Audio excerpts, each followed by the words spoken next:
जैसा कि आपने थंबनेल में देखा होगा, आई स्कोर्ड कंप्लायंस मैनेजमेंट में 58 मार्क्स। इस वीडियो में मैं अपनी स्ट्रैटेजी शेयर करूंगी कि मैंने ये मार्क्स कैसे स्कोर करे। प्लस प्लीज़ कोई भी पीछे से साउंड आए तो थोड़ा बियर करना, क्योंकि मैं थोड़ा ऑफिस जल्दी आ गई थी, इसलिए मैं कार में बैठ के ये वीडियो शूट कर रही हूँ।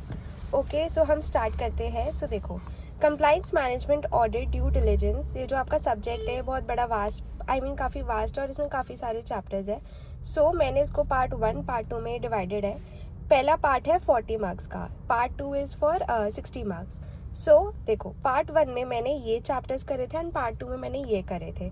इसका रीज़न ये है कि ये चैप्टर्स ईजी थे एंड मेरे लिए ये चैप्टर्स ईजी भी थे और ये मैंने क्विकली कर लिए थे। अगर आपको टाइम मिले फिर आप एक्स्ट्रा जा सकते हो।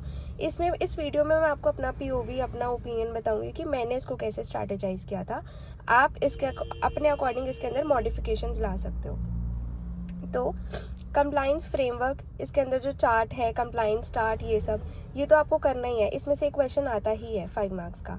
फिर documents and maintenance of records, ये भी बहुत इजी था, ये भी आप कर सकते हो। साइनिंग एंड सर्टिफिकेशन, ये CS वाला था, MGT 7, MGT 7A, MGT 8 and all, ये भी बहुत ईजी, आपको करना ही चाहिए क्योंकि ये आगे आपको काम भी आएगा। तो ये मत छोड़ना, ये भी मत छोड़ना, ये करना ही है। ये चैप्टर्स तो आप अच्छे से करोगे तो आपको अच्छे मार्क्स मिलेंगे ही, आप ये स्कोरिंग भी है। देन आता है CS एक्ट 1980, ये भी आप करो क्योंकि इसमें आपको पता लगेगा कि CS एक्ट में क्या क्या है।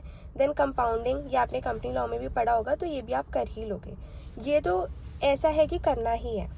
देन अगर मैं पार्ट 2 की बात करूँ, पार्ट 2 में काफ़ी सारे चैप्टर्स हैं, स्टार्टिंग विद ऑडिट के ऑडिट टेक्निक्स, प्रोसेस, ऑडिट, कितने टाइप के ऑडिट होते हैं, ऑडिट एंगेजमेंट। तो ये आई वुड सजेस्ट कि आप ये सारे ही करना, बहुत छोटे छोटे इनके नोट्स बनाना, पढ़ते पढ़ते नोट्स बनाना। प्लस उसके बाद टैक्समैन उठाना, वहाँ जितने क्वेश्चंस हैं अपने नोट्स में जो जो इम्पोर्टेंट है ऐड ऑन कर लेना। Then forming an opinion, secretarial audit, ये मोस्ट इम्पॉर्टेंट है, इससे 1 या 2 क्वेश्चन आएगा ही आएगा। Internal audit and peer review से भी एक क्वेश्चन आता है। एंड इंटरनल ऑडिट, ये भी इंपॉर्टेंट है, इसकी लिमिट्स। इन दोनों की लिमिट्स थोड़ी बहुत सेम होती है, तो आप आई वुड सजेस्ट इसका आप अलग से चार्ट बना के अपनी स्टडी टेबल पे रख लेना। एंड इतने चैप्टर्स अगर आपने अच्छे से कर लिए, मेरे पास टाइम कम था इसलिए मैंने पहले इन चैप्टर्स को बहुत अच्छे से किया था, नोट्स बनाए थे।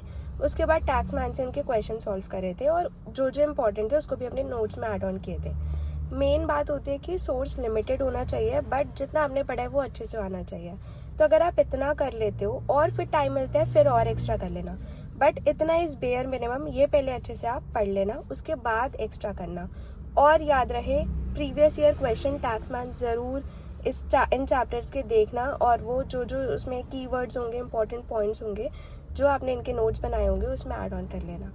एंड ये मेरी स्ट्रैटेजी थी, इतना मैंने करा था। और उसके बाद आई स्कोर 58। तो आप भी इसको अच्छे से स्कोर कर सकते हो, इसको अच्छे से प्लान करो इस सब्जेक्ट को एंड अच्छे से स्कोर करना। और अगर टाइम मिले तो डेफिनेटली और चैप्टर्स करना, बट पहले इतने बेयर मिनिमम इतना अच्छे से कर लो।